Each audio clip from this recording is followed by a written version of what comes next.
So I wanted to put together a few videos to help explain a few of the things that we're teaching in practice and practicing and explaining to the players both practice and during games so that the players could visualize and review it, and also parents would have a good understanding as well. So there's a series of 3 or 4 videos that will be coming out. And I would encourage you to watch them with your player and then have conversations about it. If you have any questions, please let me know. So the first is simply about our formation, player numbers, and the player names associated with those numbers.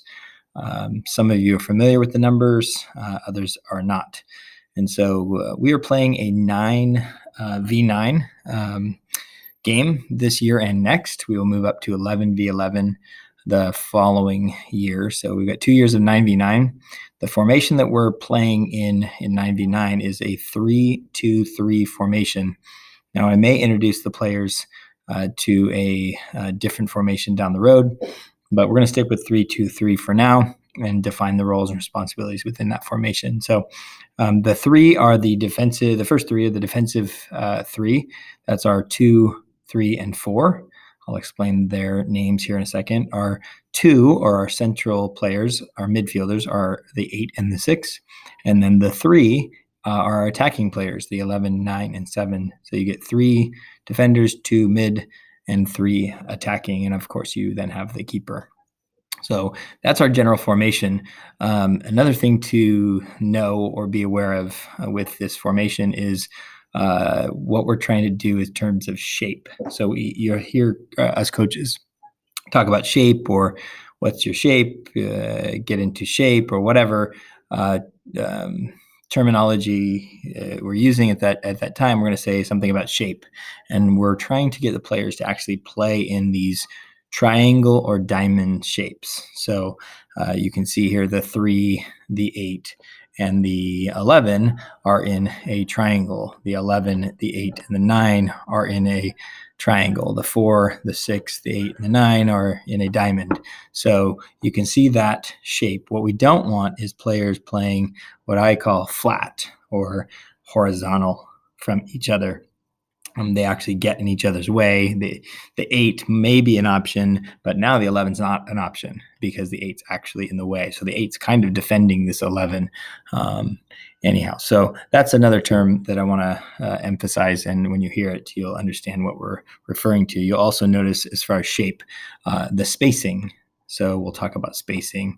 On the field, they may be in the proper shape, but if they're tight together like this, then that's not a good shape because there's no spacing. Okay. You certainly can play tight, but not so tight that the passes don't make sense. So you don't have to be far away from each other. That's not the shape we're necessarily looking for. There are times where that works.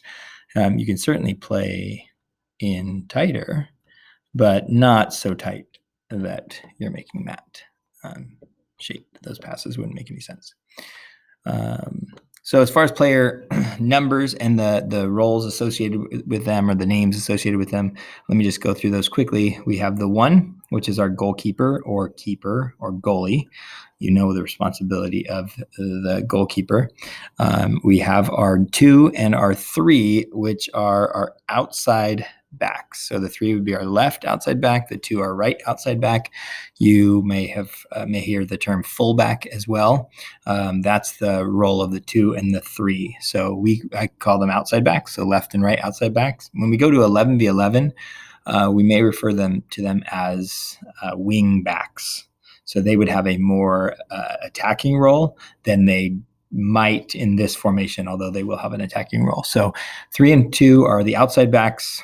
You could call them the wing backs or fullbacks, but I'll say outside back for this season. We have the 4, which is our center back. We only have one center back.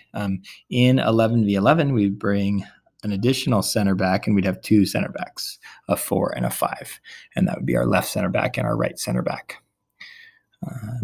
The next player is our 6. It's a midfield position, so we call it a defensive midfielder. So central defensive mid. So that's the role of the 6. is a defensive midfielder or center defensive mid. And then we have our midfielder. In this situation, the 8 has to play more of an attacking and holding midfield position. So they will play up and back. In our 11v11 formation, we would bring an attacking midfielder up, okay, and they would be more of the attacking role. So they would play a more forward position, but we'd have 3 central midfielders, an attacking midfielder, holding midfielder, and a defensive midfielder, and that would be the 3 in the middle on 11v11. But for now, we're sticking with our defensive midfielder and our holding/attacking midfielder. And you may see formations where they replace 9v9 formations where they replace the 8 and the 10. So instead of calling this the 8, they may call it the 10. And in 9v9, it can be interchangeable or the roles are similar. Okay. Next, we've got our 7 and our 11, which we call our wings. So we have a left wing and a right wing. You might hear the term winger. In 9v9, these outside players act as outside midfielders, essentially. They're certainly an attacking player, but they also have a defensive role, like a midfielder would.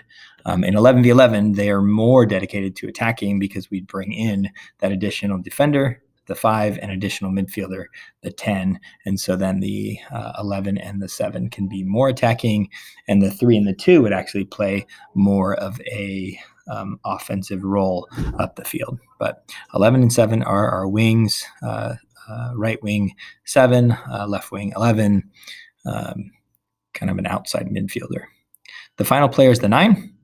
The 9 is our striker or forward, and that's all the positions and their names, kind of their spacing. So we'll talk about positioning and movement in the next video and what kind of the responsibility of each player is. If you have any questions, as always, please let me know.